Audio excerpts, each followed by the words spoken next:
Hello guys, welcome to Proggy. Today we'll be showing you how to use Firefox's inbuilt password suggestion feature.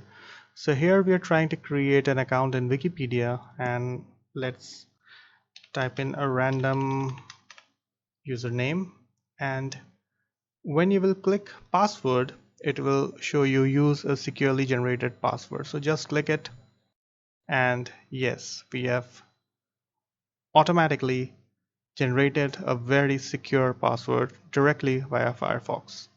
Now you have saved your password, but now how to extract it if you later require it? Again, very simple. Just go to the menu, go to settings, privacy and security, and then you have to go to the saved passwords. And here you are seeing the strongly generated password which Firefox had created for you. Hope that helps. Thank you.